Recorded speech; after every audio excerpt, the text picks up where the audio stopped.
Hello America. In this video we continue to peel the onion to get to the center of this new word, a new phenomena called Altergeneering.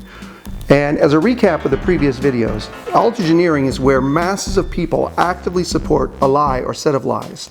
This is a dangerous condition and is more likely to result when there is economic pain and suffering, an other exists within the society is already divided, and a source of propaganda exists to brand that other as hostile. This first solution is boiling the ocean. So let's skip that. And the second one is actually the real problem. So that's not a valid solution avenue. But the other three, let's look at those. Number 3, when applied broadly to humanize everyone, neatly addresses the entire issue. Most of us could swat a fly or step on a cockroach without any second thought. They are seen as pests.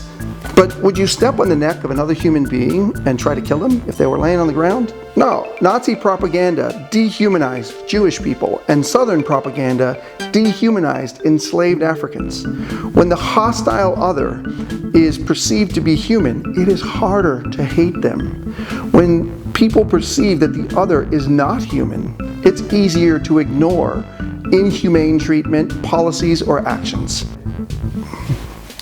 Ironically, the other is not hostile, but the hostility and the hate is directed at them.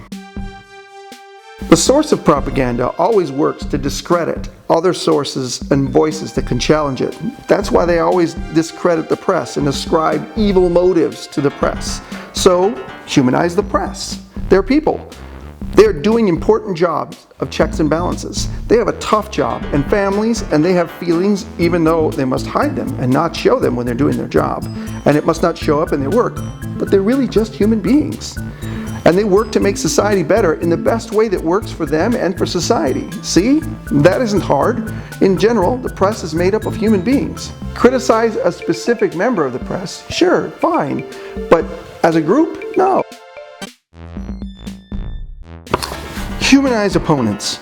Opponents of the propaganda are dismissed as fools or hacks or idiots or evil or machines or something.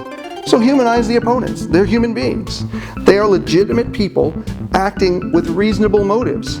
They are expressing their opinions. That's why I will always fight for anyone's right to express their opinion non-violently, even if I disagree with them. But our whole society is better if we first listen to people in general. If we discredit everyone who belongs to a group or everyone who disagrees with us, then we miss key voices. People who don't agree with you are humans. Humanize the haters. This is the hard one. Humanize proponents of propaganda. They are not evil monsters forever, even if their behavior today is intolerable.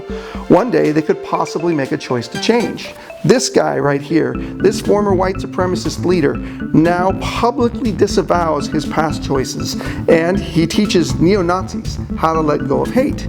He says that lost people very easily grab onto any offer that gives them a chance for community, identity, and purpose, and that it's very, very human to latch on to such an opportunity and fall into that trap. Humanizing people who practice hate allows them to become a part of the solution instead of permanently trapping them in the problem. So humanize them. Humanizing people is natural. After all, people are people. The best solution requires masses of people to firmly and publicly state their belief in a very simple truth in society. So stick with us. And with all sincerity, I ask you to like, forward, share, email, and retweet this video. We are working to expand love and understanding in our politics to all citizens of the USA and to all true friends of this great nation. Clearly, humanizing people is a part of expanding love and understanding in our politics.